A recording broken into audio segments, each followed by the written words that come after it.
جب کوئی بھی شخص اپنا کاروبار شروع کرتا ہے تو اس کے ذہن میں ایک ہی خواب ہوتا ہے، آزادی کا خواب۔ لیکن اکثر ہوتا یہ ہے کہ وہی کاروبار اس کے لیے ایک ایسی جیل بن جاتا ہے جس کی دیواریں نظر نہیں آتی، ایک ایسی قید جہاں وہ خود ہی مالک ہے اور خود ہی قیدی۔ اور اگر ہم اعداد و شمار دیکھیں تو وہ ایک بہت ہی تلخ حقیقت دکھاتے ہیں۔ 80% سے بھی زیادہ چھوٹے کاروبار شروع ہونے کے بعد پہلے 5 سے 10 سالوں میں ہی ختم ہو جاتے ہیں۔ یہ صرف ایک نمبر نہیں ہے، یہ لاکھوں بکھرے ہوئے خوابوں کی ایک المناک کہانی ہے۔ تو سوال یہ پیدا ہوتا ہے کہ آخر ایسا ہوتا کیوں ہے؟ اتنے باصلاحیت، اتنے محنتی لوگ ناکام کیوں ہو جاتے ہیں؟ وہ کون سی ایک ایسی مہلک غلطی ہے جو وہ سب کے سب دہراتے ہیں؟ ایک ایسی غلطی جو ان کی آزادی کے خواب کو ایک کبھی نہ ختم ہونے والی مشقت میں بدل دیتی ہے۔ اس سوال کا جواب ایک بہت بہت بڑی غلط فہمی میں چھپا ہوا ہے، ایک ایسا فریب جس کی وجہ سے کاروبار کا مالک اپنے ہی بنائے ہوئے جال میں بری طرح پھنس کر رہ جاتا ہے۔ اور وہ غلط فہمی یہ ہے کہ صرف اپنے کام سے محبت کرنا یا اس کام میں ماہر ہونا ہی کامیابی کے لیے کافی ہے۔ اسی کو ای میتھ یعنی انٹرپرینوریل میتھ کہا جاتا ہے۔ یہ وہ مہلک سوچ ہے کہ اگر کوئی شخص کسی کام کا بہترین تکنیکی ماہر ہے، مطلب وہ کام کرنا بہت اچھے سے جانتا ہے، تو وہ اس کام سے جڑا پورا کاروبار بھی کامیابی سے چلا سکتا ہے۔ اور سچ پوچھیں تو یہ ایک انتہائی خطرناک مفروضہ ہے۔ آئیے اس کو ایک آسان سی مثال سے سمجھتے ہیں۔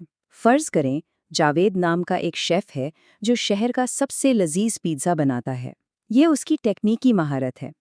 لیکن بہترین پیزا بنانے کا یہ مطلب ہرگز نہیں کہ وہ پیزا ریسٹورانٹس کی ایک کامیاب چین بھی چلا سکتا ہے۔ ٹیکنیکل کام کرنا ایک الگ بات ہے اور اس کام کو کرنے والا ایک پورا بزنس سسٹم بنانا، یہ دو بالکل الگ الگ صلاحیتیں ہیں۔ اب جو بات میں بتانے جا رہا ہوں وہ بہت دلچسپ ہے۔ دراصل ہر کاروباری مالک کے اندر 3 الگ الگ شخصیات ہوتی ہیں، اور یہ تینوں ہر وقت کنٹرول حاصل کرنے کے لیے ایک دوسرے سے ایک جنگ کی حالت میں رہتی ہیں۔ پہلی شخصیت ہے ٹیکنیشین یعنی کاریگر۔ یہ وہ حصہ ہے جو اپنے ہاتھوں سے کام کرنا پسند کرتا ہے، جسے کام کرنے میں مزہ آتا ہے۔ دوسری ہے مینیجر، جسے ہر چیز میں ترتیب، نظم و ضبط اور سسٹم چاہیے۔ اور تیسری شخصیت ہے انٹرپرینیور یعنی منصوبہ ساز، جو مستقبل کے بڑے بڑے خواب دیکھتا ہے اور ہمیشہ آگے کا سوچتا ہے۔ لیکن اصل مسئلہ تب پیدا ہوتا ہے جب ان تینوں کا توازن بگڑ جائے۔ زیادہ تر مالکان میں کیا ہوتا ہے؟ 70% ٹیکنیشین کی شخصیت حاوی ہو جاتی ہے، وہ سارا دن خود کام کرتا رہتا ہے۔ مینیجر صرف 20% رہ جاتا ہے، اور مستقبل کا سوچنے والا انٹرپرینیور وہ تو صرف 10% ہی بچتا ہے۔ یہی عدم توازن ہے جو کاروبار کو آہستہ آہستہ کھا جاتا ہے۔ تو پھر اس جال سے نکلنے کا راستہ کیا ہے؟ اس کا حل ایک بالکل انقلابی سوچ میں ہے، اور وہ سوچ یہ ہے کہ کاروبار کو ایک شخص کے ہنر کے طور پر نہیں بلکہ ایک خودکار نظام، ایک سسٹم کے طور پر دیکھنا۔ آپ کو شاید یہ جان کر حیرت ہو کہ میکڈونلڈس کی کامیابی کی کہانی ایک بہتر برگر کی نہیں بلکہ ایک بہتر سسٹم کی کہانی ہے۔ جب ایک سیلز مین رے کراک نے میکڈونلڈس برادرز کی چھوٹی سی دکان دیکھی تو اسے وہاں برگر نظر نہیں آئے، اسے ایک ایسا جادوئی نظام نظر آیا جسے دنیا میں کہیں بھی کوئی بھی عام انسان دہرا سکتا تھا۔ یہ ایک بہت بڑی دریافت تھی، اور یہیں سے فرینچائز پروٹوٹائپ کا زبردست تصور پیدا ہوا۔ اس کا مطلب سیدھا سا ہے، اپنے کاروبار کو پہلے دن سے ہی اس طرح بنائیں جیسے یہ ایسے ہی 5000 مزید کاروباروں کے لیے ایک نمونہ، ایک ماڈل ہو، ایک ایسا ماڈل جو مکمل طور پر آپ کے بغیر بھی چل سکے۔ اچھا، تو یہ سسٹم کام کیسے کرتا ہے؟ بہت آسان ہے۔ پہلا قدم، ہر چھوٹے سے چھوٹے کام کا ایک طے شدہ طریقہ کار ہوتا ہے۔ دوسرا، اس پورے عمل کو اتنے آسان حصوں میں توڑ دیا جاتا ہے کہ کوئی بھی عام شخص تھوڑی سی ٹریننگ کے بعد اسے کر سکے۔ اور نتیجہ یہ نکلتا ہے کہ کوالٹی ہر بار ہر جگہ ایک جیسی اور قابل بھروسہ ہوتی ہے۔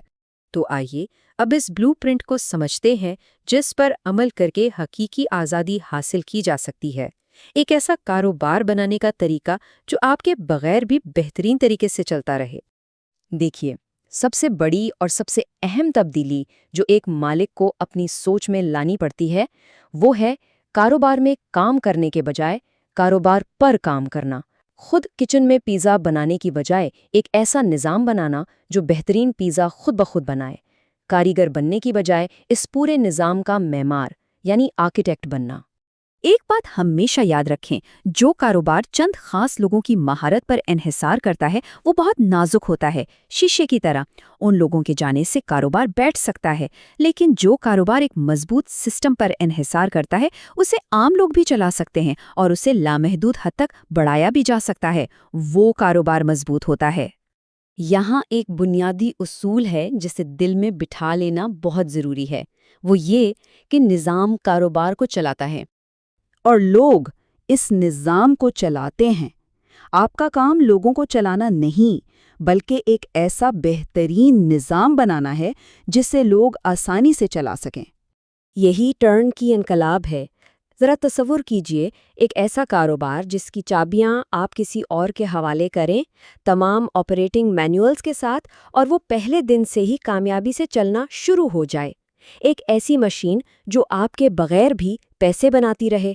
یہی وہ مقام ہے جہاں مالک کو حقیقی سچی آزادی ملتی ہے۔ اور آخر میں بات گھوم پھر کر کاروبار کے مالک پر ہی آ جاتی ہے، کیونکہ اصل تبدیلی باہر نہیں بلکہ اندر سے شروع ہوتی ہے۔ مائیکل گربر نے اس ساری بحث کا نچوڑ ایک جملے میں بیان کیا ہے۔ وہ کہتے ہیں، اگر آپ کا کاروبار آپ پر انحصار کرتا ہے تو آپ کاروبار کے مالک نہیں ہیں، آپ کے پاس ایک نوکری ہے، اور یہ دنیا کی بدترین نوکری ہے۔ ہو سکتا ہے یہ بات سننا تھوڑا مشکل لگے، لیکن حقیقت یہی ہے کہ اصل مسئلہ آپ کا کاروبار نہیں ہے، اصل مسئلہ آپ خود ہیں۔ جب تک آپ اپنی سوچ اور کام کرنے کا طریقہ نہیں بدلیں گے، آپ کے کاروبار میں کچھ بھی نہیں بدلے گا۔ سیدھی سی بات ہے، آپ کا کاروبار آپ کی شخصیت کا آئینہ ہے۔ اگر آپ کی سوچ میں بے ترتیبی اور انتشار ہے تو آپ کا کاروبار بھی ویسا ہی ہوگا۔ اگر آپ منظم ہیں اور مستقبل کا سوچتے ہیں تو آپ کا کاروبار بھی ترقی کرے گا۔ تو ایک لمحے کے لیے رک کر خود سے پوچھئے، آپ کا کاروبار آپ کے بارے میں دنیا کو کیا کہانی سنا رہا ہے؟ کیا یہ ایک تھکے ہارے کاریگر کی کہانی ہے جو اپنی ہی بنائی جیل میں قید ہے؟ یا یہ ایک ایسے دور اندیش لیڈر کی کہانی ہے جس نے دوسروں کے لیے مواقع اور اپنے لیے آزادی کا ایک نظام بنایا؟